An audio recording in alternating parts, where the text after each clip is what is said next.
नमस्कार। हर घर में एक जगह होती है जो सिर्फ दीवारों से नहीं बल्कि प्यार और अपनेपन से बनती है, और वो है रसोई। लेकिन क्या आपने कभी सोचा है कि यही रसोई कभी-कभी घर के सबसे बड़े ड्रामे का सेंटर स्टेज भी बन जाती है?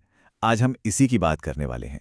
जरा सोचिए, क्या हो जब घर का दिल यानी किचन ही एक जंग का मैदान बन जाए, जहां खाना बनाने जैसी रोज की जिम्मेदारी एक लड़ाई की वजह बन जाए। तो चलिए, आज हम दो ऐसी ही मॉडर्न कहानियों की परतों को खोलते हैं। ये कहानियां हमें दिखाएंगी कि कैसे रसोई के अंदर पकने वाले छोटे-छोटे झगड़े असल में बड़े पारिवारिक मतभेदों की जड़ होते हैं। तो शुरू करते हैं हमारे पहले केस से। ये कहानी है मालती देवी और उनकी दो बहुओं, रिया और अर्चना की। इनके घर में रसोई की जिम्मेदारी एक ऐसा बोझ बन गया था जिससे हर कोई बचना चाहता था। इस घर में शाम होते ही रोज एक ही ड्रामा शुरू होता था। रात का खाना कौन बनाएगा, ये सवाल कम और रोज की एक लड़ाई ज्यादा थी। और इस लड़ाई के मेन कैरेक्टर्स थीं दो आलसी बहुएं, जिन्हें किचन में जाने के नाम से ही जैसे चिढ़ थी। हर शाम को बहानों का एक पूरा सिलसिला शुरू हो जाता था। अर्चना कहती, मैंने लंच बनाया था, अब मैं थक गई हूं। तो रिया का जवाब होता, अरे कल रात ही तो मैंने बनाया था। और इन सब के बीच बेचारी सास मालती देवी भूखे पेट इंतजार करती रह जाती।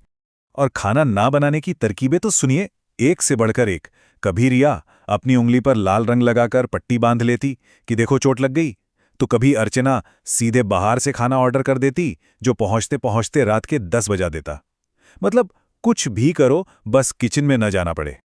अब रोज रोज की इस किचकिच से घर का माहौल तो खराब होना ही था। तो परिवार ने तंग आकर सोचा, चलो इस प्रॉब्लम का कोई बाहरी हल निकालते हैं, इसे आउटसोर्स कर देते हैं। और हल क्या निकला? एक कुक रखी गई जिसकी महीने की तनख्वाह थी पूरे 10,000 रुपए। सबको लगा चलो भाई, अब तो घर में शांति होगी। लेकिन कहानी में ट्विस्ट तो आना ही था। ये महंगा जुगाड़ भी बुरी तरह से फेल हो गया। कुक ने एडवांस पैसे तो पूरे लिए, पर काम किया सिर्फ 15 दिन और फिर गायब। मतलब समस्या वापस वहीं की वहीं आकर खड़ी हो गई। और फिर कहानी में आया असली मोड़, जब दोनों बेटे संदीप और राहुल ने मोर्चा संभाला। एक तरफ जहां उनकी पत्नियां एक दूसरे को ब्लेम कर रही थीं, वहीं दोनों भाई ऑफिस से जल्दी घर आए और सीधा किचन में घुस गए। उन्होंने खुद खाना बनाना शुरू कर दिया। उन्होंने अपनी पत्नियों से साफ साफ कह दिया, मां को वक्त पर खाना मिले ये हमारी जिम्मेदारी है। बस अपने पतियों को किचन में काम करते देखना था कि रिया और अर्चना को शर्मिंदगी महसूस हुई। उन्हें अपनी गलती का एहसास हुआ और उन्होंने जिम्मेदारी लेने का फैसला कर लिया। तो ये थी पहली कहानी, जहां आलस ने घर की शांति भंग कर दी थी। अब चलते हैं दूसरी कहानी की तरफ। यहां समस्या आलस नहीं बल्कि कुछ और ही है, और वो है हद से ज्यादा कंजूसी। इस कहानी की सेंटर में है एक नई दुल्हन माला, जिसकी सास पैसे बचाने के लिए किसी भी हद तक जा सकती थीं, भले ही इसके लिए पूरे परिवार की सेहत से ही क्यों न खेलना पड़े। जरा सोचिए, माला का ससुराल में स्वागत कैसी हुआ। पहले दिन नाश्ते में मिली शादी की बासी रोटी, वो भी गर्म पानी के साथ, क्योंकि सास का मानना था कि चाय तो महंगी भी होती है और उससे कैंसर भी होता है। लंच में शादी की बची हुई दाल में ढेर सारा पानी मिलाकर परोस दिया गया। ये सिलसिला बस चलता रहा। एक दिन तो ऐसा आया कि खराब और अधूरे खाने की वजह से माला कमजोरी से बेहोश हो गई। और हद तो तब हो गई जब होश आने पर सास ने उसे नींबू पानी दिया, लेकिन उसमें न चीनी थी न नमक। क्यों? अरे भाई, पैसे बचाने थे। बस यही वो पॉइंट था जब माला ने तय कर लिया कि अब बहुत हुआ। माला ने अपनी सास को सबक सिखाने के लिए एक कमाल का प्लान बनाया। उसने घर में पूजा रखवाने का आइडिया दिया, लेकिन साथ में कुछ शर्तें भी रखीं, जैसे मेहमान ही सारा सामान लेकर आएंगे, पैसे बचेंगे, हम साबुन बचाने के लिए प्लेट की जगह पत्तों पर खाना खाएंगे, और तो और दक्षिणा बचाने के लिए ट्रैफिक सिग्नल से कोई सस्ता नकली पंडित बुला लेंगे। अब जैसे ही सास ने यह सुना, उनके तो होश उड़ गए।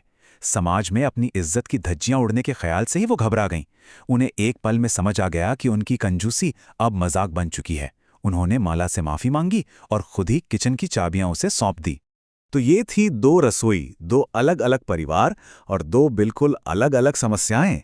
एक जगह आलस ने नाक में दम कर रखा था, तो दूसरी जगह कंजूसी ने। आइए अब दोनों को एक साथ रखकर देखते हैं कि एक खुशहाल परिवार की असली रेसिपी होती क्या है। अगर हम दोनों कहानियों को कंपेयर करें तो एक बात साफ दिखती है, पहले केस में प्रॉब्लम थी काम से बचना और बदलाव आया जब पतियों ने सीधे सीधे दखल दिया। वहीं दूसरे केस में प्रॉब्लम थी हद से ज्यादा कंजूसी और बदलाव लाने वाली थी बहू, वो भी एक बहुत ही स्मार्ट और इनडायरेक्ट तरीके से। मतलब दोनों ही मामलों में किसी ना किसी को तो आगे बढ़कर जिम्मेदारी लेनी ही पड़ी। ये सिर्फ कहानियां नहीं हैं, ये आज के दौर के परिवारों के लिए एक सबक है, एक आईना है। तो चलिए देखते हैं कि इन कहानियों से हम असल में क्या सीख सकते हैं। देखिए, सबसे बड़ी सीख तो ये है कि घर के काम जिनका कोई हिसाब नहीं होता, उनकी भी एक कीमत होती है। और जब कोई आलस या कंजूसी जैसी हरकतों से इस संतुलन को बिगाड़ता है, तो उसका असर पूरे परिवार पर पड़ता है।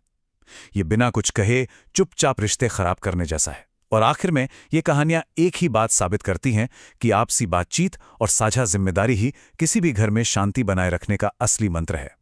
और इसी एक सवाल के साथ हम आपको छोड़े जा रहे हैं। किसी भी परिवार में शांति और खुशी का माहौल बनाए रखने की जिम्मेदारी असल में किसकी होती है? क्या ये किसी एक इंसान का काम है या फिर हर किसी का? इस पर सोचिएगा जरूर।